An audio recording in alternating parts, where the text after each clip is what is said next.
Hello दोस्तों, आइए आपको मैं एक परसेंटेज से रिलेटेड छोटी सी ट्रिक देने का प्रयास करते हैं।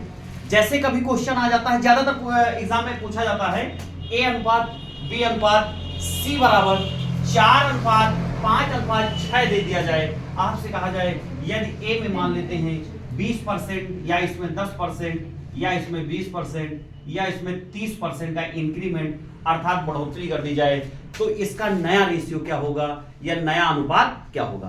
तो उसमें आप कैसे करेंगे, आइए आपको मैं समझाने का प्रयास करता हूं।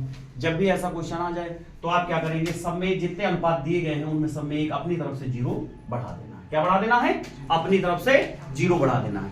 अब कहा गया है कि ए में 10% का इंक्रीमेंट किया जाता है, बी में 20% का और सी में कितने भैया 30% का। कितने परसेंट का? 30% का। तो इसका रेशियो बनाने के लिए क्या करेंगे आप, सीधे से जैसे इसका देखेंगे पीछे से किस कोई भी संख्या लिखी होती है तो पीछे से एक अंक में दशमलव लगाने पर वो उस संख्या का 10% का मान होता है। जैसे देखेंगे 40 का अगर हम 10% बढ़ोतरी करेंगे तो यानी 10% का मान देखेंगे, एक अंक में दशमलव रखेंगे तो यानी 4, यानी इस संख्या में कितना बढ़ना है भैया? 4 बढ़ना। कितना बढ़ना है? 4।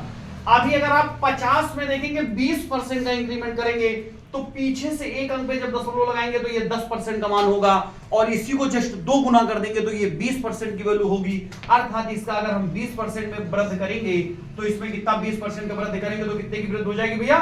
10। बात क्लियर ना? अगर इसी तरीके से जैसे 60 लिखा हुआ है, सी में 30% की वृद्धि का मतलब होगा कि इसमें हम अगर देखेंगे तो 10% की वैल्यू 6 होगी और 30% की वैल्यू आपको कितनी मिल जाएगी? 18। कितनी मिल जाएगी भैया? 3 गुना कर देना इसको, 6 कितना मिल जाएगा? 18 की वृद्धि हो जाएगी। अब इसमें करेंगे क्या, 40 में 4 जोड़ेंगे तो कितना हो जाएगा? 44। यहां देखेंगे 50 में 10 जोड़ेंगे तो कितना आ जाएगा? 60 और 60 में 18 जोड़ेंगे तो कितना आ जाएगा भैया? 18। अब इसको थोड़ा सा और छोटा सरल अनुपात बना लीजिए। सरल अनुपात बनाने के लिए इसको कहां से काट देते हैं? 2 से काट देते हैं। 2 से काटेंगे तो कितना हो जाएगा? 22। 2 से काटेंगे इसको कितना हो जाएगा भैया? 30। अगर हम इसको 2 से काटेंगे तो कितना हो जाएगा? कितना हो जाएगा भैया? 39। कितना हो जाएगा? 39। ये आपका रेशियो हो जाएगा। अब ये डिविजिबल नहीं है मान लेते हैं क्योंकि यहाँ 22 और 23 39 है, अर्थात ये डिविजिबिलिटी नहीं होल्ड करेगा।